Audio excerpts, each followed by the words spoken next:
نبينا محمد وعلى آله وصحبه أجمعين. أما بعد، فإن أصدق الحديث كلام الله، وخير الهدي هدي محمد صلى الله عليه وسلم، وشر الأمور محدثاتها، فإن كل محدثة بدعة، وكل بدعة ضلالة، وكل ضلالة في النار. Jamaah sekalian rahimani wa rahimakumullah. Alhamdulillah, kita bersyukur kehadiran Allah Subhanahu wa taala. Kembali kita diperkenankan olehnya bisa beramal saleh, manfaatkan waktu dan kesempatan yang ada, yaitu menghadiri kajian kita setiap Sabtu, dan Sabtu sore ini kita di Masjid Al-Ikhlas Medan dalam keadaan cuaca hujan deras. Jika teman-teman diberikan kesehatan dan keselamatan selalu jika berangkat sampai nanti pulang nanti ke rumah. Jadi kita akan lanjutkan kembali pembahasan intisari akidah salafus saleh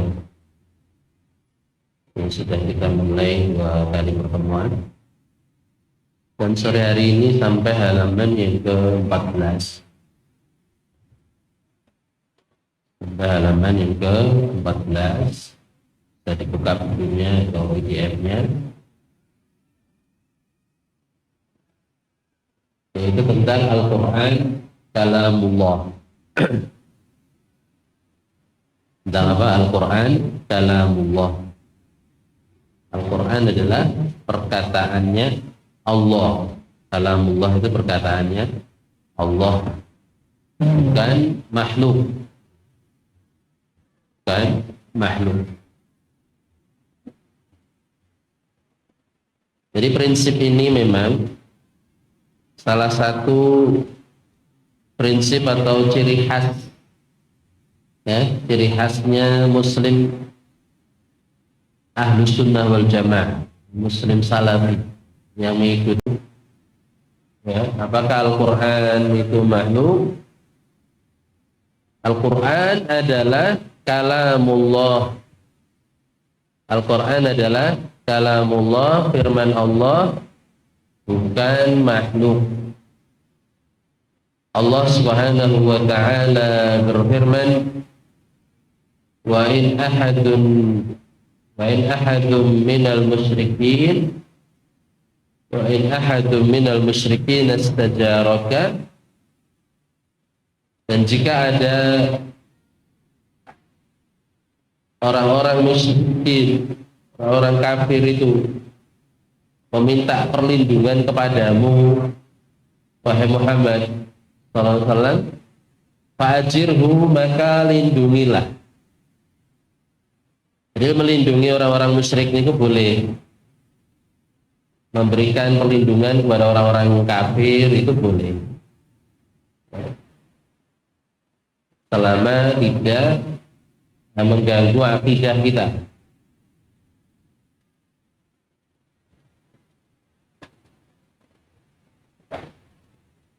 Hatta yasma'a kalam Allah, dan diantara manfaat memberikan perlindungan kepada orang-orang musyrik adalah orang musyrik itu,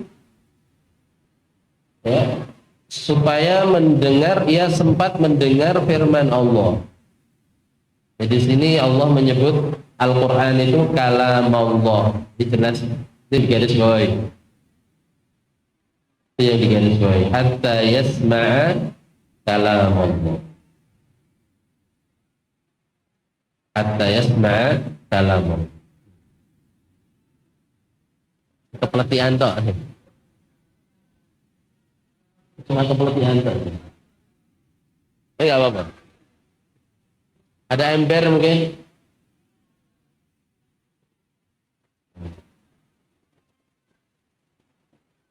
Nggak apa-apa. Ini sahdu nih ngajinya. Jadi yang digaris bawahi adalah apa? Hatta yasma'a kalam Allah. Jelas. Ya, jelas Allah menyebut Al-Quran sebagai apa? Kalam Allah. Perkataannya Allah. Tumma uballighuhu, tumma ablighuhu ma'manah. Tumma ablighuhu ma'manah. Kemudian antarkanlah ia ke tempat yang aman baginya. Dzalika bi'annahum qaumun la ya'lamun. Demikian itu disebabkan mereka adalah kaum yang tidak mengetahui. Surat Taubah ayat 6.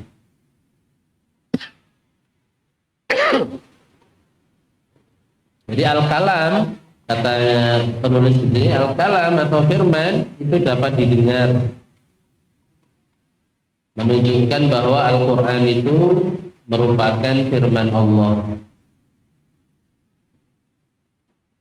Kemudian yang halaman 15, Nabi SAW bersabda, man nazzala munzalan faqala a'udzu bikalimatillahi tammati min syarri ma khalaq lam yadurruhu syai'un hatta yarhala an manzilihi.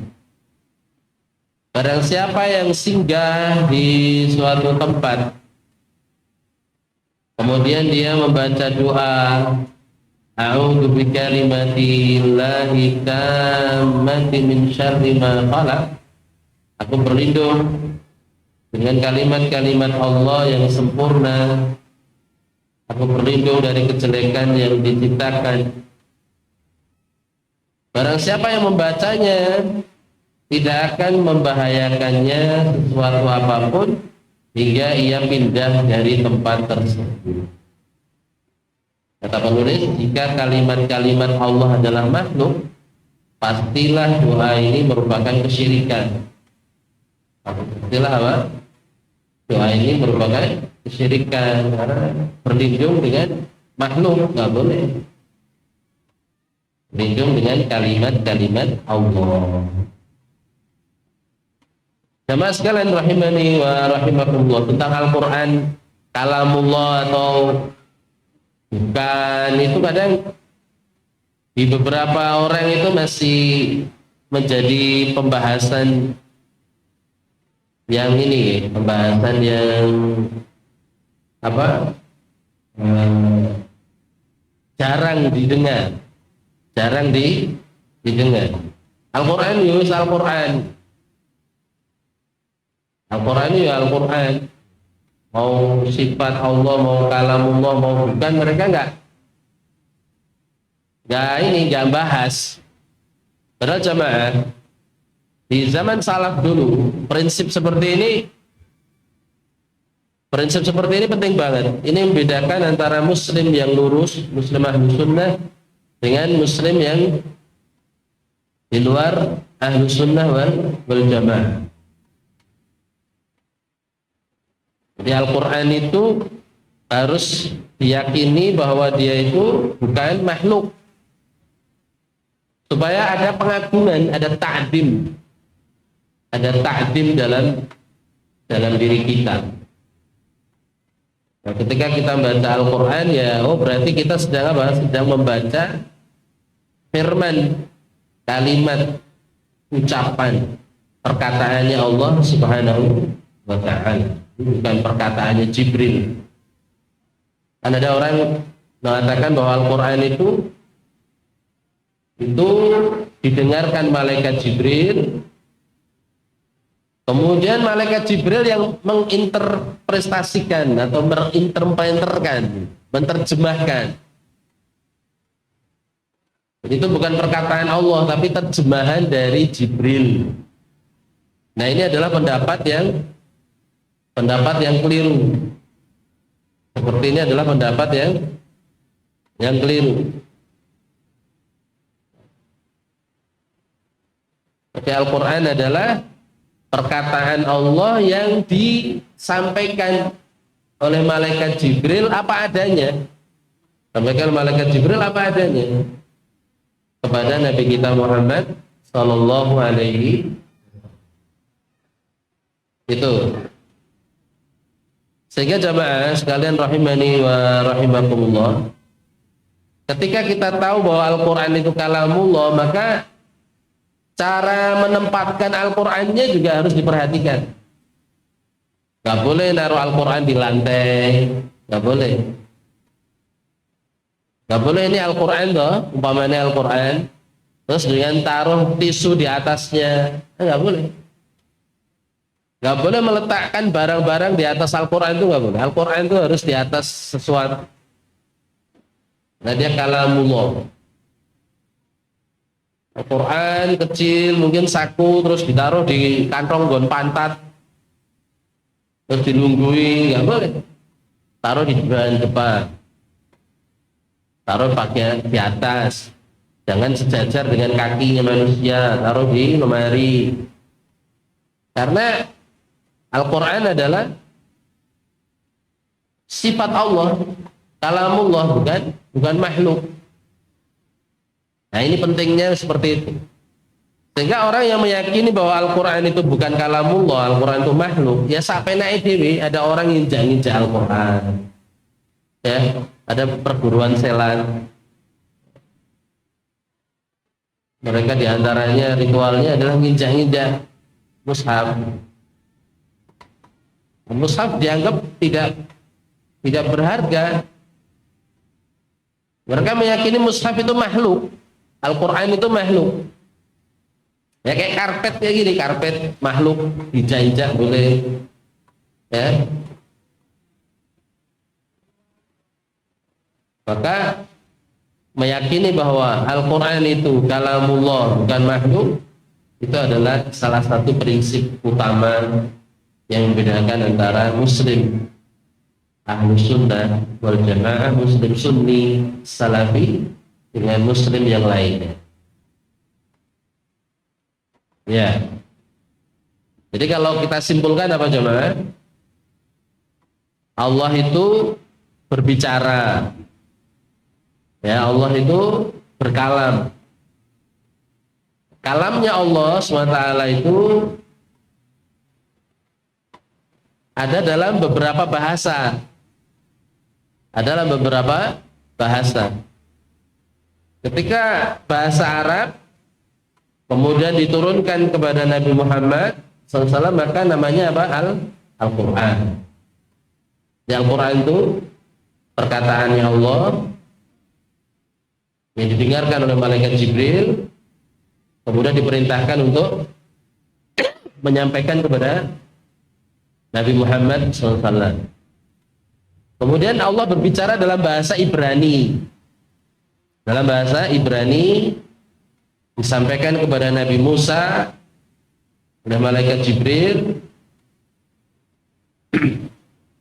Ada juga Allah yang berbicara langsung, kemudian menjadi Taurat. Ini juga kalamullah, Taurat itu.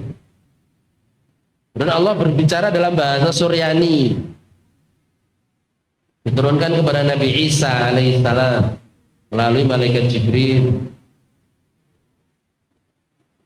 Dan menjadi kitab apa? Kitab Injil.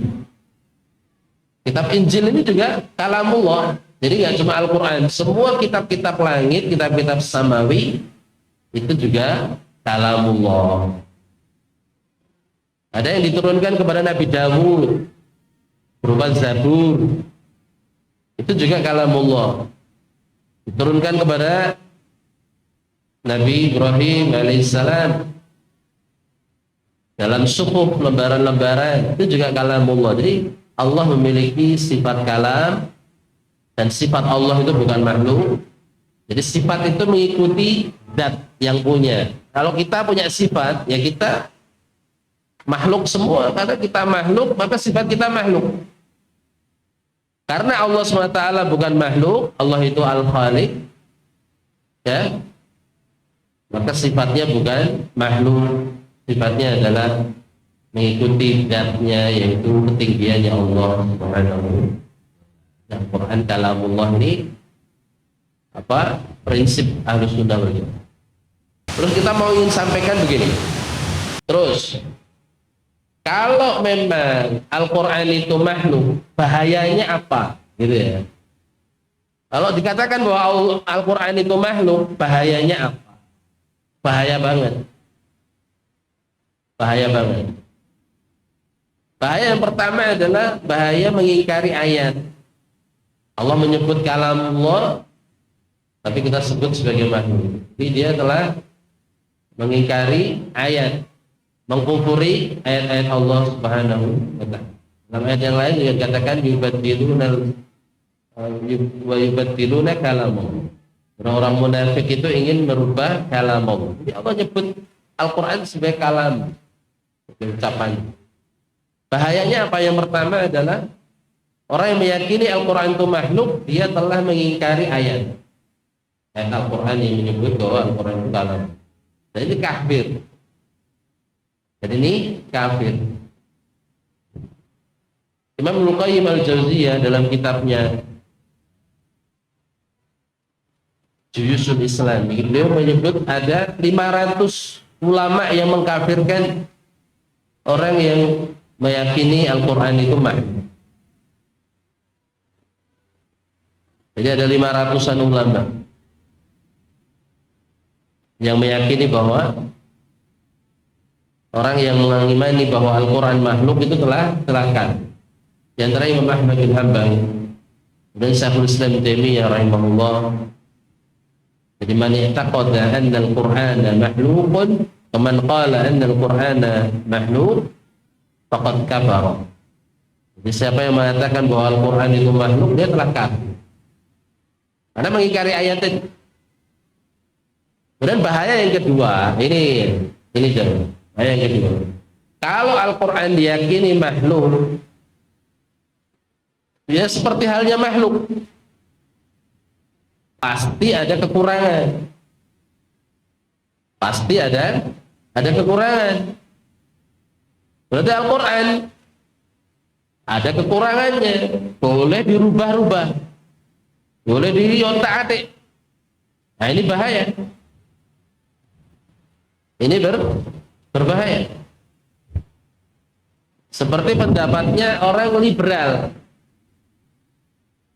Kalau sekarang ini ya ada Adi Armando itu, yang sekarang videonya sekarang di Cokro TV. Dia lagi wawancarai perempuan, katanya mantan hafidh. Dia bikin statement-statement yang meragukan kaum muslimin untuk ragu pada Al-Quran. Al-Quran itu makhluk. Ini nyata betul yang disampaikan para ulama terdahulu. Ini terjadi di zaman sekarang, bahkan nanti akan lebih parah lagi. Al-Quran itu bisa diotak-atik karena dia makhluk. Ada videonya. Maka dulu di zamannya Imam Ahmad bin Hanbal, banyak ulama yang dipenjara, banyak ulama yang disiksa oleh rezim penguasa waktu itu untuk mengikuti pemikiran penguasanya atau ideologi pemerintah. Siapa yang nggak ikut meyakini bahwa Al-Quran itu makhluk, dipenjara, disiksa. Imam Syafi'i bahkan kabur ke Mesir. Imam Ahmad bin Hanbal juga begitu, disiksa, dicambuk, dipecuti. Yang kata Imam Dahabi waktu itu, seandainya pecutnya yang dipakai untuk mecut Imam Ahmad ini dicambukkan ke gajah yang kulitnya tebal, gajah itu galer-galer. Nah itu dipecutkan ke Imam Ahmad selama 17 sampai 18 bulan, 2 tahunan. Sampai murid-muridnya Imam Ahmad itu bilang, wahai Imam, buat jenengan kayak ulama-ulama yang lain. Mereka nggak disiksa karena kabur, karena melarikan diri, kemudian karena tauriyah. Tauriyah itu ya terpaksa berbohong, padahal niatnya enggak. Imam Ali bin Madini, Ali bin Madini gurunya Imam Bukhari, dia dipanggil sama penguasa. Kemudian ditanya, apa akidahmu tentang Al-Quran? Kalau kamu mengatakan Al-Quran kalamullah, penjara kamu. Akhirnya dia bilang apa? Sambil angkat tangannya tadi gitu, Al-Quran, Taurat, Injil, Zabur, ini semua adalah makhluk. Jadi dia menyebut 4, Al-Quran, Taurat, Injil, Zabur. Ini adalah makhluk. Baru dilepas. Ya dimaksud ini adalah tangannya, gitu, jarinya. Ini tauriyah. Jarinya ini makhluk. Ini namanya tauriyah. Jadi kalimat yang bersayap. Kalimat yang multitafsir. Terpaksa digunakan supaya selamat. Seperti Nabi Ibrahim ketika masyarakatnya ada apa? Ada acara apa? Kesyirikan, kumpul semua nyembah patung. Nabi Ibrahim kan nggak datang. Alasannya apa? Ini sakim, aku sakit. Dia nggak sakit, fisiknya sehat-sehat aja, tapi hatinya yang sakit. Dimana Allah disekutukan, disembah patung-patung, ditandingkan untuk Allah, dan sebanding, sakit ya. Ini sakit.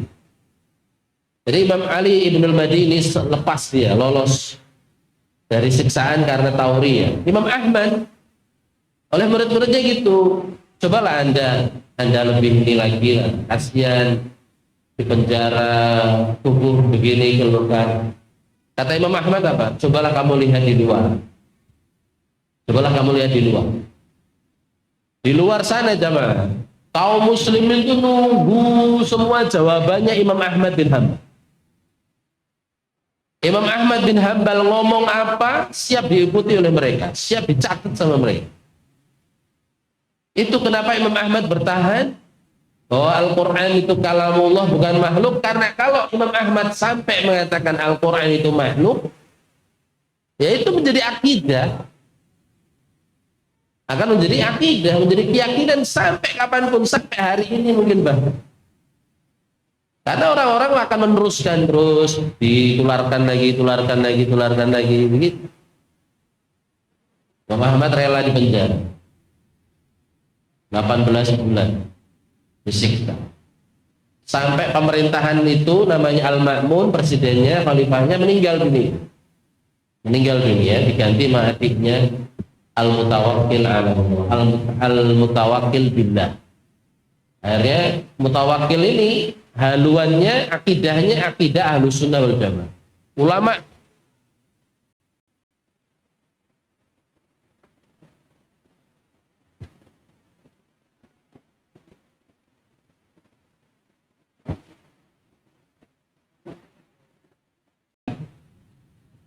begipun dia kisahnya Imam Ahmad bin Hanbal. Jadi dia nggak mau mengucapkan Al-Quran itu Al-Quran itu makhluk sampai diucapkan Imam Ahmad, maka diikuti oleh semuanya sampai hari ini mungkin. Imam Ahmad nggak mau, rela dipen. Nah, karena itu Imam Ahmad dikenal dengan julukannya sebagai apa? Imam Ahlus Sunnah wal Jamaah. Kalau disebut Imam Ahlus Sunnah siapa? Imam Ahmad bin Hanbal rahimahullah. Karena di zaman beliau terkenal dengan kejadian mihnah, kejadian fitnah. Dia bertahan gagah terdepan, pertahankan akidah bahwa Al-Quran itu bukan makhluk, Al-Quran itu kalamullah. Jadi nggak boleh diotak-atik. Al-Quran itu sudah sempurna. Al-Quran itu bukan terjemahnya Jibril dari Allah atau interpretasi dari Jibril kepada dari Allah. Sebahkan tidak, tapi Al-Quran itu asli lafadznya, suaranya itu dari Allah Subhanahu wa taala. Adapun yang ditulis di mushaf Al-Qur'an itu makhluk, tintanya makhluk, huruf-hurufnya ya makhluk. Tapi yang dituangkan di situ itu bukan makhluk. Suaranya qori, suaranya ustadz, suaranya kalau jenengan ngaji itu suaranya jenengan makhluk. Tapi yang jenengan suarakan itu bukan makhluk. Gak boleh baca Al-Quran di WC. Gak boleh. Boleh nggak baca Al-Quran di WC? Gak boleh. Gak boleh ngaji ngapal ke Quran pas di WC, di tempat-tempat kotor. Terus suaranya jenengan itu. Tapi yang jenengan suarakan itu adalah kalam Allah. Penempatannya harus diperhatikan. Ada ta'dib, ada pengagungan. Tanamkan ini ke anak-anak kita. Kalau mereka selama ini baca Al-Quran, Quran taruh di lantai, nggak boleh sejajar dengan kaki, itu nggak. Seperti kalau Al-Quran di rumah ditumpui buku, tumpui barang-barang, Al-Quran harus paling tinggi, harus di atasnya Al-Quran lagi. Karena itu adalah kalamullah. Ada ta'dib, ada beda kita baca Al-Quran dengan baca buku-buku yang lain, itu harus ada penjiwaan yang berbeda. Oke. Itu tentang Al-Quran kalamullah. Terus sekarang kita lanjutkan halaman 15 nomor 6. Bagaimana cara kita bermuamalah dengan Al-Quran? Bagaimana cara kita bermuamalah dengan Al-Quran? Muamalah kita dengan Al-Quran, muamalah itu apa sih? Interaksi, hubungan, cara memperlakukan kita dengan Al-Quran, yaitu pertama dengan cara membaca di garis bawah ini, kemudian mempelajari, kemudian mengajarkan, kemudian mentadaburi. Mentadaburi itu mendalami, diselami, ini maknanya apa, maksudnya apa. Ini kadang orang awam belum masuk ke wilayah tadabbur, kadang thalibul ilmi atau ulama. Dan mengamalkannya, ini yang terakhir, dan mengamalkannya. Allah Subhanahu wa ta'ala berfirman, kitabun anzalnahu ilaika mubarakun liyadabbaru ayati. Ini adalah sebuah kitab yang kami turunkan kepadamu, wahai Muhammad sallallahu alaihi wasallam, penuh dengan berkah, mubarak, ya, penuh dengan berkah. Liyadabbaru ayatihi, supaya mereka memperhatikan ayat-ayatnya. Kemudian waliyatadzakkaru ulul albab, dan supaya mendapat pelajaran orang-orang yang mempunyai pikiran, ulul albab. Kemudian Nabi Muhammad di halaman berikutnya, Nabi Muhammad SAW bersabda, khairukum man ta'allama al-Qur'ana wa 'allama. Sebaik-baik kalian adalah orang yang mau ta'allam. Ta'allam itu belajar Al-Quran, wa 'allamahu, dan mengajarkan Al-Quran. Apa yang pelajari dari Al-Quran? Huruf per hurufnya. Ada namanya apa? Makharijun huruf, ain, sin, tor, dot, terutama huruf dot. Bahasa Arab itu disebut bahasa dot.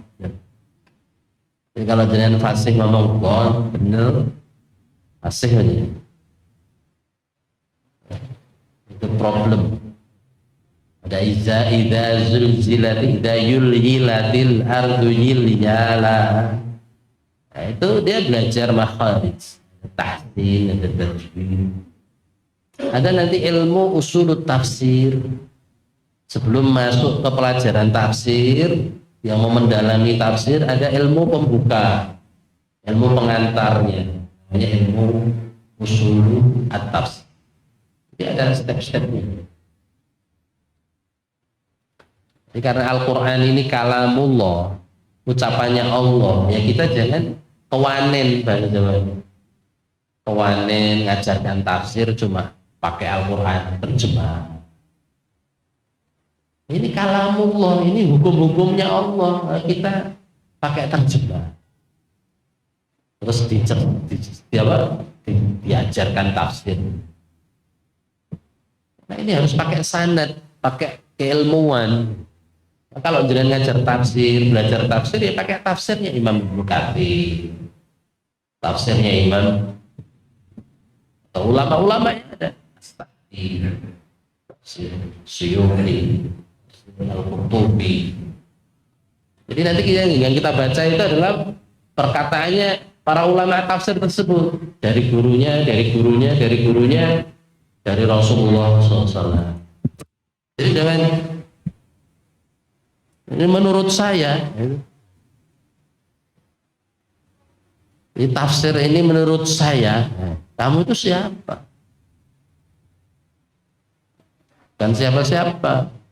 Ini hati-hati karena Rasulullah SAW pernah mengatakan man qala fil Qur'an bi ra'yihi wa in asaba. Ya. Siapa yang mengomentari Al-Qur'an dengan akal, dengan pendapat pribadinya meskipun benar,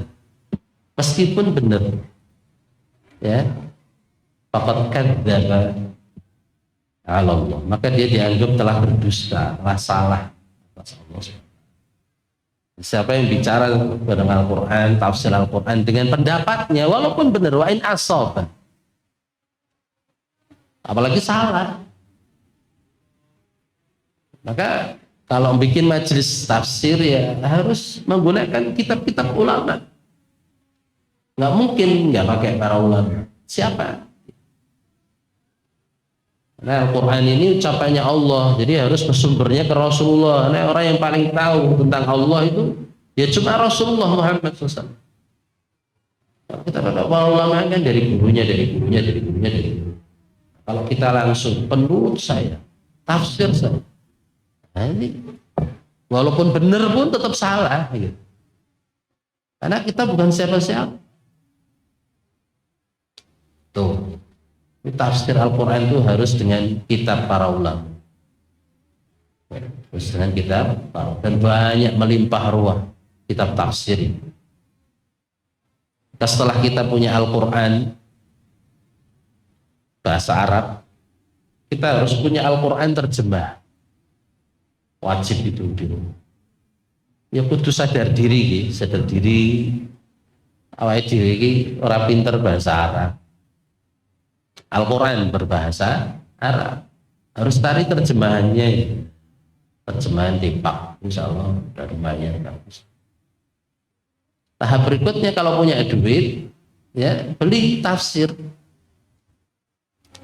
yang nggak usah tebel-tebel, nggak usah jilid-jilid banyak, terjemahannya. Kalau nggak bisa bahasa Arab, tafsir Ibnu Katsir, tafsir Qur'anil Azim itu 4 jilid kalau terjemah. Di rumah saya itu ada 6 buku tafsir yang saya punya. Saya baca sampai hari ini dari nyantri dulu nggak rampung-rampung, mungkin juga jarang baca. Ya. Ada tafsir yang 1 jilid, saya punya tafsir 4 jilid, saya punya, sampai tafsir yang 10 jilid bahasa Arab. Ya. Tafsir Adwa'il Bayan, karangan Imam Asy-Syinkiti. Jadi semua kita ikhtiarkan. Jadi hujjah nanti di hadapan Allah, usaha kita apa? Itu jangan. Jadi muamalah kita dengan Al-Quran jangan berhenti sampai membaca toh, ya. Tapi kita ingin naik kelas. Sempatkan 1 ayat, 2 ayat, buka terjemah, buka tafsir. Ada tafsir Juz Amma. Yang recommended adalah karangannya Ustaz Firanda. Kalau nggak punya kertasnya atau bukunya, ada di aplikasi Quran Tadabbur. Ada aplikasi Al-Quran namanya Quran Tadabbur. Itu nek jenengan males maca, enten swantennya, ada suaranya. Oh, itu aplikasi digawe masalahnya nggak ngerti karakternya. Maca do wegah. Ayo digawe swara. Swara dawa-dawa suwe-suwe do wegah digawe ringkes. Jenengan gitu kalau lihat video kajian kok sajam ya Allah. Skip mesti. Bukan. Kajian yang suwe-suwe gak payu. Satu-satunya jarang ditonton. Kajian 5 menit, 10 menit. Gini ngomong gini. Pemana sing short atau reels. Nah itu penyakit kita. Buka sing pendek-pendek. Ilmu singkat-singkat gitu. Kalau talibul ilmi ya suka yang panjang-panjang, yang lama, mendalam. Jadi semua yang berkaitan sama Al-Quran itu jemaah, semuanya istimewa, mubarak, diberkahi. Bulan Ramadan ini diberkahi, ya, karena Al-Quran ada di dalam. Itu syahrul Ramadan. Bulan Al-Quran ini, maka dia bulan yang terbaik. Malaikat Jibril itu malaikat yang paling berkah dari semua malaikatnya Allah. Karena dia bertugas menurunkan Al-Quran. Malaikat yang berhubungan sama Al-Quran menjadi malaikat yang terbaik. Bulan yang diturunkan Al-Quran menjadi bulan yang terbaik.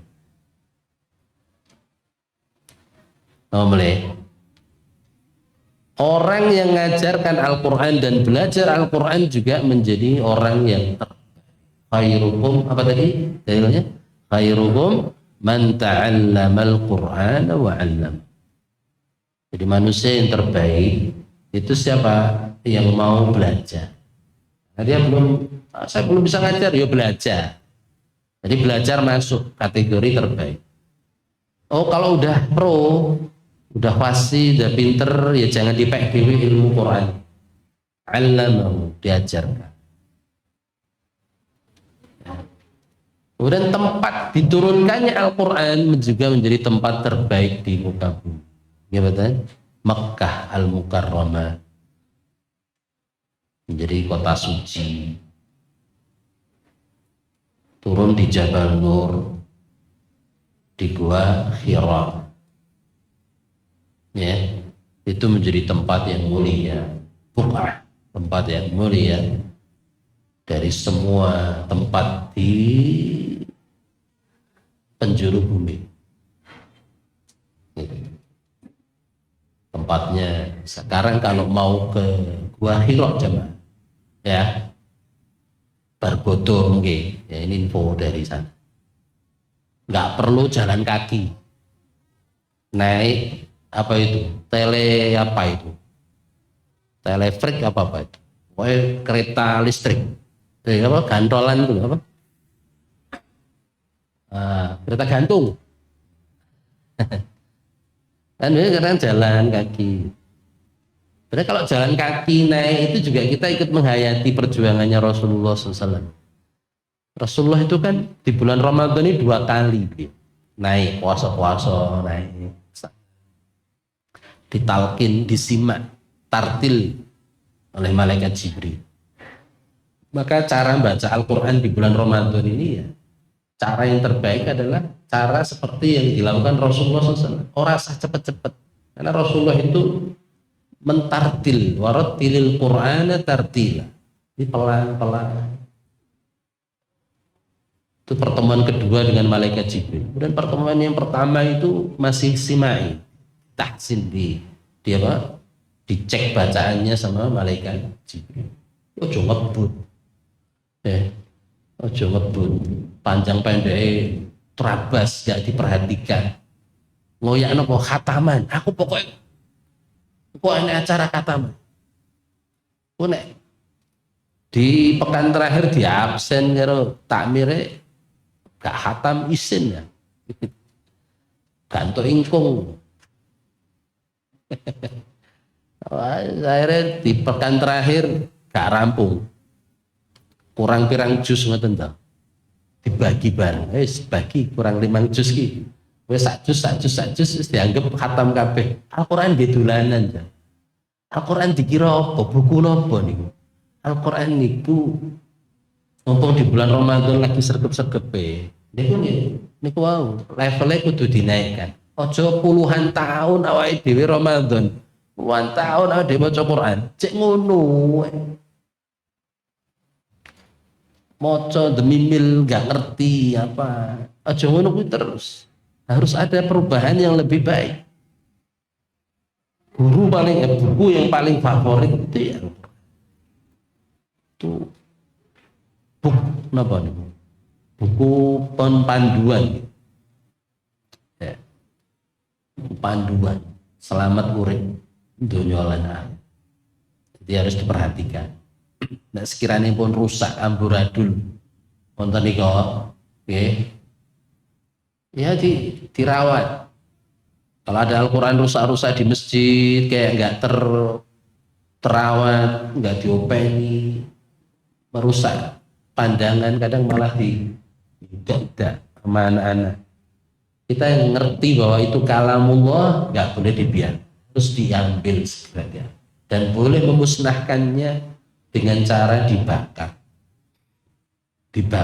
bukan untuk melecehkan tapi untuk mengamankan dia dari pemanfaatan yang nggak seharus bungkus kaca, bungkus pecel, ya kabur kanginan tempun dibakar tapi jenengan tunggoni, harus ditungguin dan pastikan jadi abu, nggak boleh tersisa sedikit apa terus baru kabur.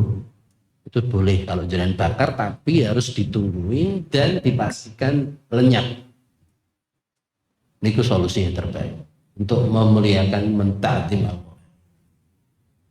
Jangan sampai dia berdebu, kotor dan sebagainya. Karena kita tadi akidah kita apa tadi? Al-Qur'an itu bukan makhluk, Al-Qur'an itu surat-suratnya Allah. Surat cintanya dari kekasih kita itu disimpan,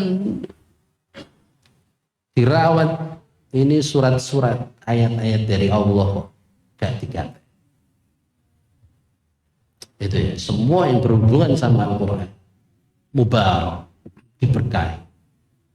Kita pun juga demikian. Jadi ampun ngoyak niku wae. Ngoyak khatam. Lagian juga salah sih. Orang di masjid itu kadang kultumer tuh sok ngabsen kadang. Enggak usah jadi pengisi penceramah kultum nopo. Enggak usah ngabsen. Pun pinten surat Bu, pun pinten juz Pak. Ndak usah. Tujuannya motivasi tapi jadi malah kering gitu. Himbau aja baca Al-Qur'an semampunya dia, semaksimal dia. Tapi perlakukan Al-Qur'an sebagaimana mestinya. Maca surate menungso wae, gaweane menungso, makhluk niki. Nek mau maca gitu, dia enggak berhenti di komanya, enggak berhenti di titiknya, bablas terus. Terus baru kita pakai plonga-plongo, itu juga sopan, enggak patut. Bagi surat-suratnya Allah. Jadi cara kita berkomunikasi, berinteraksi sama Allah ya ini surat-suratnya dibaca. Kalau kita ingin lebih religius lagi, lebih dalam lagi ya dalam sholat. Karena dalam sholat juga kita baca Al-Quran. Karena ada Al-Quran dan gerakan-gerakannya, ada sujudnya. Ini nggak lepas dari Al-Quran. Itu jemaah. Jadi Al-Quran itu cara kita muamalah bagaimana? Ya, ini paling bawah adalah membaca. Membaca Al-Quran itu, ya, paham maupun nggak paham, itu per huruf udah pasti dapat berapa? 10 pahala, 10 kebaikan. La aqulu alif lam mim harfun katanya. Aku tidak mengatakan alif lam mim yang 3 huruf itu, alif lam mim. Itu harfun, 1 huruf, enggak. Walakin alifun harfun, alif itu 1 huruf, lamun harfun, mimun harfun. Baca alif lam mim 30 derajat pahala. Bagaimana kalau lebih banyak dari itu? Hadirkan ya keutamaan fadilah-fadilahnya kayak gitu, sehingga kita ini buatan bosen baca Quran. Jangan sampai sehari pun kita ini nggak baca Al-Quran. Mau di bulan Ramadan, mau di luar Ramadan, harus ada waktu. Harus ada waktu. Paling piro 15 menit, 10 menit, paling piro 5 menit. Karena mungkin awal itu ya kehilangan dunia. Menggoro-goro ditinggal maca Quran 5 menit. Terus kehilangan badi. Ya. Nggak mungkin. Kadang eman-eman badi nyambet gawe itu dodolan nih, terus akhirnya kita nggak baca Al-Quran, atau kadang meninggalkan sholat, padahal sholat itu yang 5 menit 5 menit itu suwe banget, dianggapnya naik sholat rugi ya, kehilangan pelanggan. Nggak akan rugi kita dengan sholat atau baca Al-Quran, malah justru semakin membuka pintu-pintu rezeki. Dan yang terakhir yang ketujuh, apakah boleh menafsirkan Al-Quran dengan pendapat? Tidak boleh menafsirkan Al-Quran dengan pendapat.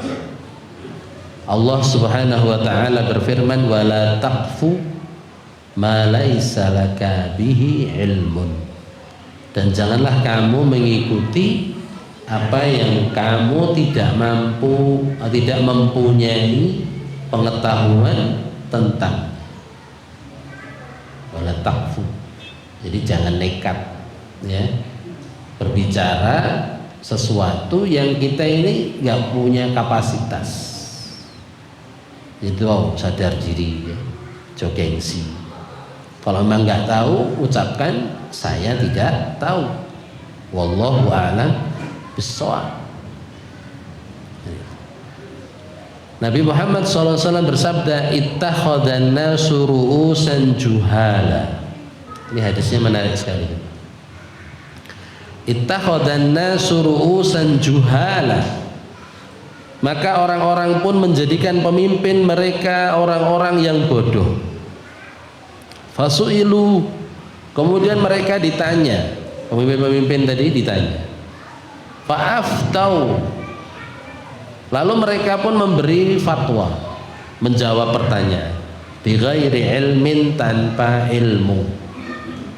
Apa hasilnya? Fadhallu wa adhallu, maka mereka pun sendiri sesat, kemudian nular kesesatannya, menyesatkan orang banyak. Pendapatnya nyeleneh, pendapatnya aneh-aneh. Itu tadi bukan kapasitasnya bicara tafsir Al-Quran, tapi dia nekat. Akhirnya dia sendiri salah dan diikuti oleh para jamaahnya, para pengikutnya. Akhirnya salah berjamaah ya. Kalau itu sampai menghalalkan apa yang Allah haramkan atau mengharamkan apa yang Allah halalkan, jatuhnya nanti kesesatan. Jatuhnya nanti apa? Kesesatan. Suatu yang haram tapi dihalalkan hanya karena apa? Karena gengsi, jadi tidak punya kapasitas ilmu. Jadi tadi saya tambahkan hadis satu lagi di hadis Rasulullah tadi ya, man qala fil qur'ani bi ra'yihi wa in asaba faqad ahta. Dalam riwayat yang lain apa? Faqad kadzdzaba 'ala Allah. Jadi siapa yang berbicara kepada tentang Al-Quran dengan ra'yinya, dengan pendapatnya, meskipun benar, fa'in asaba faqad ahta, maka dia telah keliru. Sikapnya terlalu sembrono. Maka cara yang paling benar apa? Ketika kita bicara Al-Quran, pakai buku. Ngaji Al-Quran ya pakai kitab. Kita sampaikan apa yang disampaikan oleh penulis kitab tersebut dari para ulama-ulama. Itu udah paling selamat. Nggak usah dibikin brosur-brosur, karya sendiri, ayat tafsirkan sendiri. Kenalkan ulama kepada para kaum muslimin. Kenalkan kaum muslimin kepada ulama-ulama supaya mereka ini terhubung, ya. Karena ilmunya Rasulullah SAW sampai kepada kita ini karena apa? Diwariskan turun temurun oleh para ulama. Al ulama warasatul anbiya. Para ulama itu pewarisnya para nabi. Nggak mungkin orang bisa paham ilmu agama mendalam, mendarah daging tanpa ulama. Mustahil. Innal anbiya lam yurithu dinar wala dirhama. Para nabi itu tidak meninggalkan warisan harta, dinar, uang emas, atau dirham, uang perak. Nabi nggak mau meninggalkan itu. Walakin warasul ilma. Tapi yang diwariskan oleh Nabi kita Muhammad SAW adalah ilmu Quran dan Sunnah, ilmu pemahaman. Waman akhadahu bihadzin wafirin. Siapa yang ngambil warisan ilmu Islam, ilmu tafsir, ilmu fiqih, ilmu tauhid, ilmu Islam, agama Islam ini, maka dia telah mengambil jatah warisan yang banyak. Warisannya Nabi. Silahkan diperebutkan, silahkan dicari. Dan Rasulullah memotivasi itu. Man salaka tariqan yaltamisu fihi ilman sahalallahu lahu bihi tariqan ilal jannah. Cari warisan Nabi tadi, cari ilmu, uluru ilmu, lakukan perjalanan, metu ke omah, merantau, datangi guru. Jangan malas, kata Nabi. Dan itu menjadi pintu surga, jalan menuju surga yang termudah. Jadi cara masuk surga yang paling mudah ya cari ilmu. Karena nggak mungkin kita bisa masuk surga tanpa ilmu, nggak bisa. Gimana jadi orang yang sholat yang benar tanpa ilmu? Nggak bisa. Orang yang ngerti ilmu sholat dengan orang yang nggak ngerti sholatnya beda aja. Rasul bilang, "Shallu kama ra'aitumuni usolli." Sholatlah kalian seperti kalian melihat aku sholat. Itu perkataan Nabi kepada para sahabat yang waktu itu hidup bersama beliau, melihat langsung gerakan Rasulullah. Ya karena kita udah nggak bisa melihat Rasulullah, ya kita belajar hadis-hadis tentang sholat. Enggak, orang yang sholatnya mengikuti hadis-hadis sifat sholat Nabi ya beda. Jadi ilmu itu membuat kita makin dekat dengan surga Allah. Wudu yang benar tanpa ilmu nggak bisa. Jadi suami yang benar tanpa ilmu agama nggak bisa. Tapi standarnya TikTok nih. Istri yang benar standarnya, kalau nggak punya ilmu agama standarnya medsos nih. Rujukannya apa? Video-video dari orang-orang yang nggak paham agama. Istri ngeprank suaminya, istri ngerjain suaminya, istri berani sama suaminya, nggak mau minta maaf, gengsi dan sebagainya, ikut medsos dia, ikut konten-konten seperti itu. Maka butuh ilmu agama untuk menjadi pasangan suami istri yang bisa meraih surga Allah SWT. Maka Nabi mengatakan perjalanan menuju majelis ilmu itu perjalanan yang menuju surganya Allah Subhanahu wa ta'ala. Penjelasannya kayak gitu. Tanpa ilmu agama kita nggak bisa masuk surganya Allah Subhanahu wa ta'ala. Oke. Ini untuk yang terakhir ya, sebelum kita tutup saya mau menyimpulkan ya, karena beberapa teman tadi di awal belum datang ya. Yang pertama tadi kita membahas tentang Al-Quran itu apa? Kalamullah, bukan makhluk. Ini akidah. Ini adalah prinsip akidah Ahlussunnah yang membedakan dengan kelompok sesat lainnya dari kalangan Mu'tazilah, Jahmiyah. Ahlussunnah itu berkeyakinan Al-Quran itu kalamullah, bukan makhluk. Perkataan bahwa Al-Quran itu makhluk jamaah, sumbernya ya, ini dari seorang namanya Jaham bin Safwan. Maka pemikirannya Jaham ini dikenal dengan Jahmiyah ya, jangan cari di internet, Jahmiyah. Jaham bin Safwan ini kok punya pemikiran kayak gitu. Dia berguru kepada gurunya di atasnya, namanya Ja'ad bin Dirham. Ja'ad bin Dirham ini dulu dieksekusi mati sama Khalifah Khalid Al-Qusairi pada waktu khutbah Idul Adha. Jadi Khalifah waktu itu mengatakan, wahai rakyatku, Khalifah Khalid Al-Qusairi ya, di Irak, hari ini silahkan kalian berkorban. Sepulang dari hari raya Idul Adha ini, pulang sembelih korban-korban kalian semua. Dan aku hari ini aku berkorban dengan kepalanya Ja'ad bin Dirham. Dia udah diikat gitu. Ya, udah diikat, ditutup kepalanya. Kemudian Khalifah ini turun dari mimbar, disiapkan pedang. Kemudian Ja'ad bin Dirham ini dieksekusi mati sama Khalifah, langsung dipenggal kepala.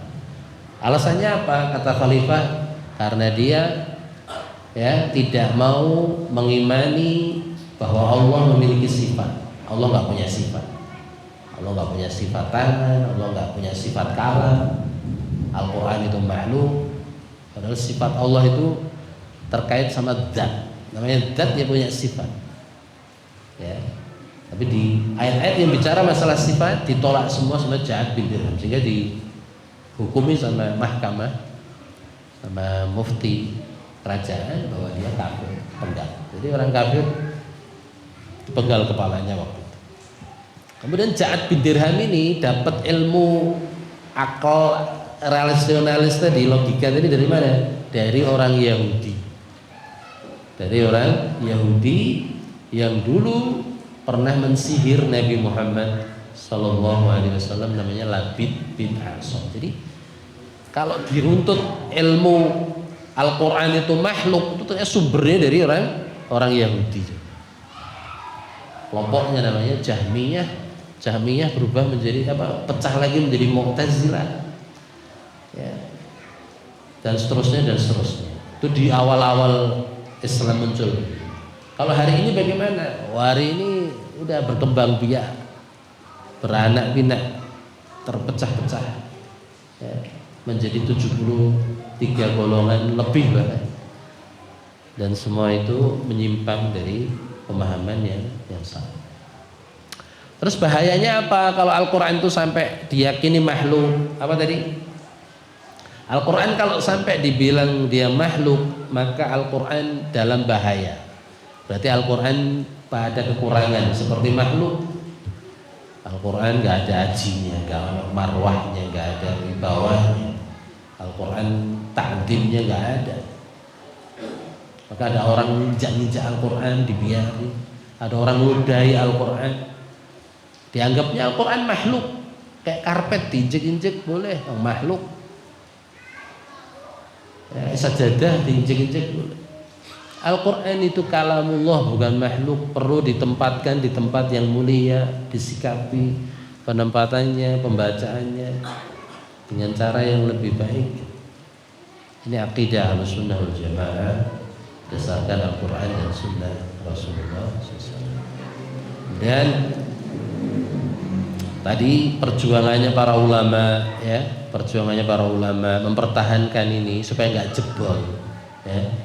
Akidah Al-Quran kalamullah supaya nggak jebol, bertahan sampai akhir zaman, ya, sampai mereka rela disiksa, dicambuk. Di zamannya Imam Ahmad bin Hanbal, di zamannya Imam Ahmad bin Hanbal, Bani Abbasiyah, khilafah Bani Abbasiyah, ya. Dulu pusat Islam itu kan di Baghdad, di Irak. Pusat Islam itu di Irak.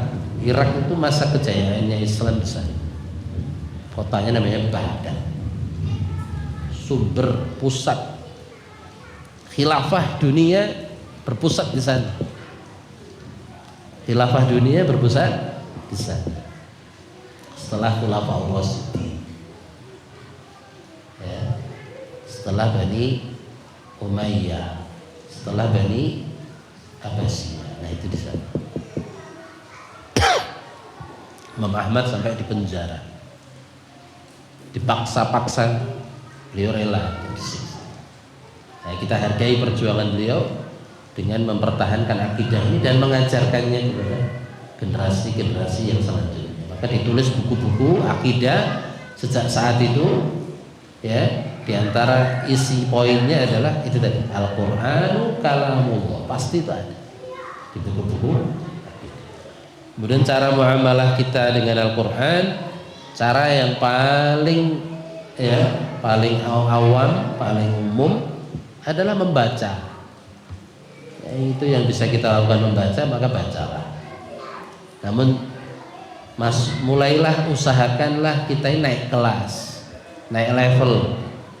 Pengen tahu apa yang dibaca tadi itu apa isinya, otomatis kita harus ngerti terjemahan karena kita minim bahasa Arab. Kita harus masuk ke terjemahan. Mungkin ayat ini lagi nampar-nampar panjenengan nggak kroso. Ayat ini lagi relate sama kondisi hati jenengan nggak kroso karena cuma mau cotok, nggak ngerti. Padahal itu ayat pas banget dengan suasana hati panjenengan. Tapi nggak ngerti dong, nggak buka terjemahnya. Al-Quran yang recommended itu Al-Quran yang separuh Arab, separuh terjemah. Nah itu. Sampai hari ini saya masih pakai itu. Al-Quran separuh Arab, separuh terjemah. Karena kita nggak mau lewatkan. Kalau ada ayat-ayat bagus apa gitu, kita nggak mau lewatkan. Kita mau resapi itu. Ini surat ayat dari Allah SWT, bukan yang lain. Jadi naikkan level kita dari membaca ke mempelajari, ke mentadaburi, supaya kita menjadi yang terbaik tadi. Khairukum man ta'allamal Qur'an. Semua yang bersinggungan sama Al-Quran maka dia istimewa. Coba jangan rutinkan Al-Quran itu, nanti pasti akan ada perubahan dalam hidup, pasti. Tidak ada yang bersinggungan dengan Al-Quran, berdekatan sama Al-Quran kecuali pasti lebih baik. Jangan mungkin musing, mumet, mutung, mentok, wis bingung, baca Al-Quran. Gak usah pilih-pilih surat. Surat apa Ustadz? Semua surat. Gak harus Yasin, gak harus Al-Waqiah. Ben rezekinya lancar Al-Waqiah 10 kali, gak usah. Itu juga butuh dalil. Gak ada dalil yang menyatakan surat Al-Waqiah itu memperlancar rezeki. Surah Al-Mulk gak harus.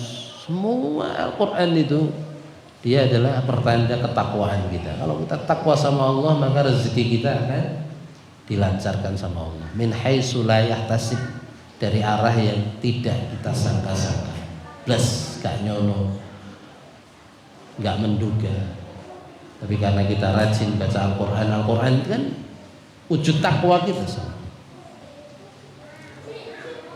Kemudian tadi yang terakhir apa? Ojo kawanen, kumawantun sama Al-Quran.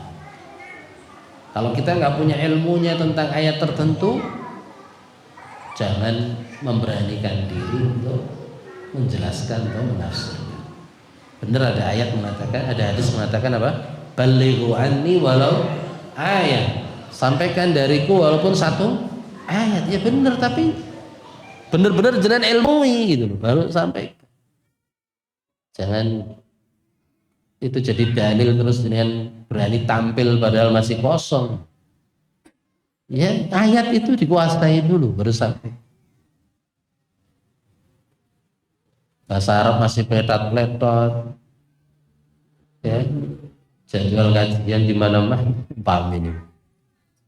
Jadwal hati salah baca, terjemahan.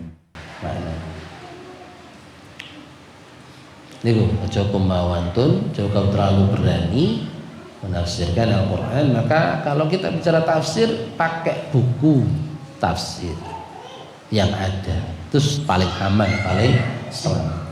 Jangan sampai kita terlalu berani berpendapat pribadi tanpa ada ulama yang mendahului kita sebelum. Terus video yang viral nih, rokok itu halal, nggak ada ulama ini. Menurut saya halal. La haula wala quwata illa billah. Kamu siapa? Ternyata ya cuma gengsi saja. Iku pun diparani para asatidzah ya. Pun digeruduk oleh para asatidzah, tapi boten purun. Pun ditekani Ustaz Riyad Bajrin. Enggak ada, sampai orang NU yang rokok aja enggak ada yang menghalalkan loh. Rokoknya makruh loh. Loh ini ada Ustaz Salafi. Rokok halal udah offset. Ya, terlalu kendel, terlalu berani. Bahkan dia akan mempermalukan siapa-siapa yang menganggap rokok itu haram. Nggak ada videonya, saya yakin nggak ada video.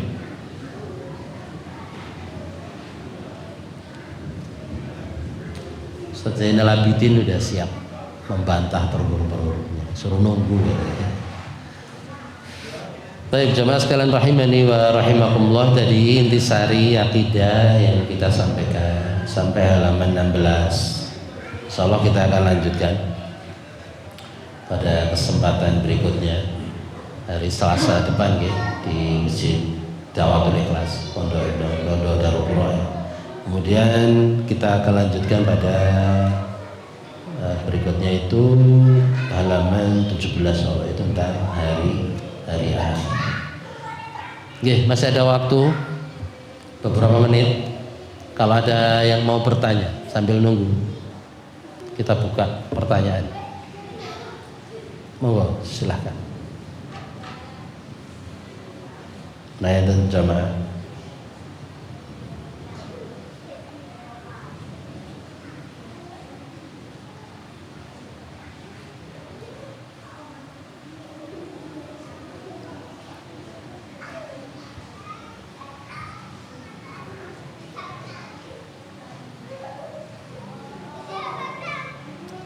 Ini ada yang WA ini.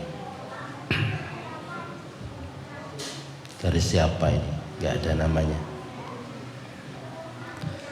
Pertanyaan tentang sahur. Pertanyaan tentang sahur. Sahur belum habis tapi udah keburu adzan. Apakah tetap dilanjutkan makannya atau disingkirkan? Berapa jamaah? Ada rincian ya, ada rinciannya aja. Yang saya tahu rinciannya begini.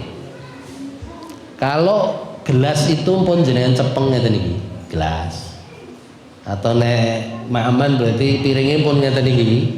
Terus jenengan pun ajeng nyendok. Allahu Akbar ngeten iki subuh. Maka ini lanjutkan. Jadi gelas tadi dilanjutkan. Jangan ditaruh.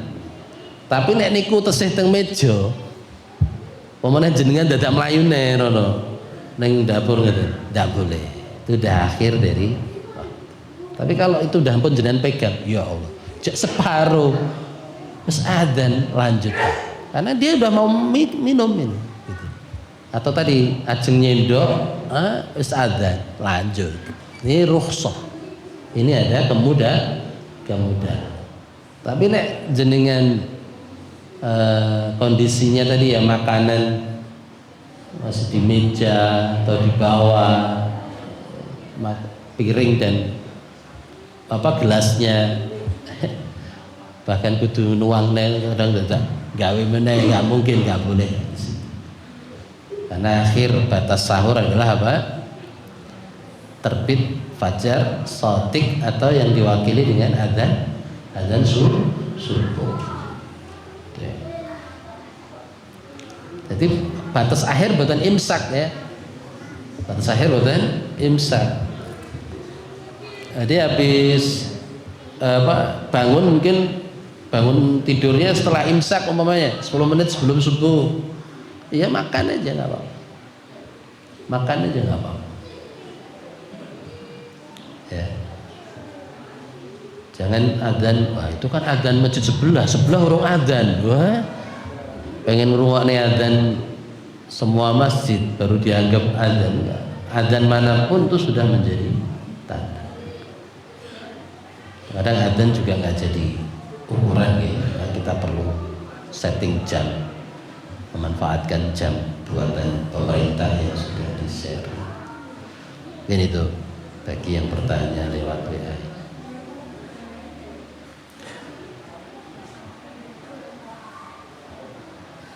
Mungkin ada lagi?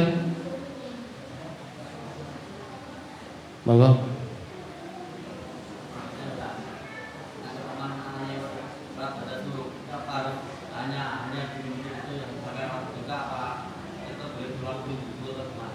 Selama pada subuh itu, pada subuh sampai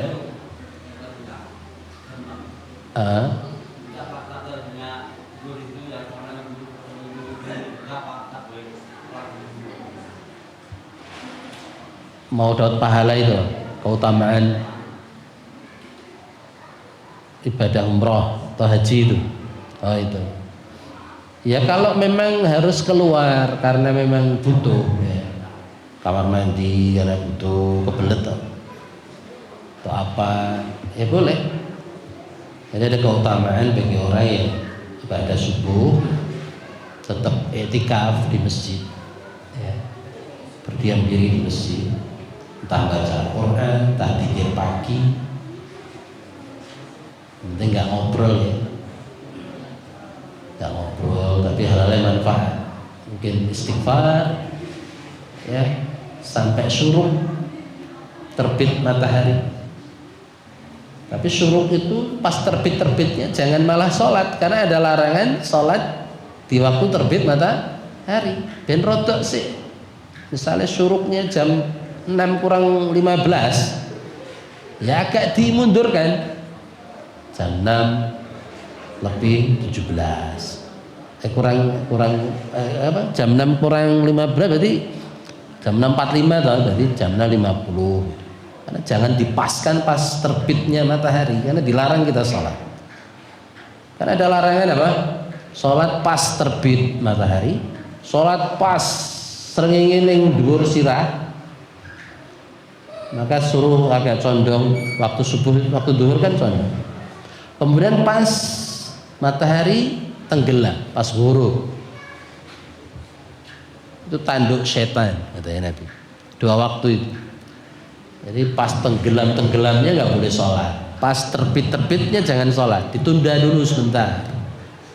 Jadi kalau jenengan pedomannya itu jam digital enten suruk toh nggih, jam suruk lah. Muni titit atau enggak? Ada bunyinya enggak sih? Ada bunyi kadang enggak. Kalau di tempat saya setting ada bunyinya.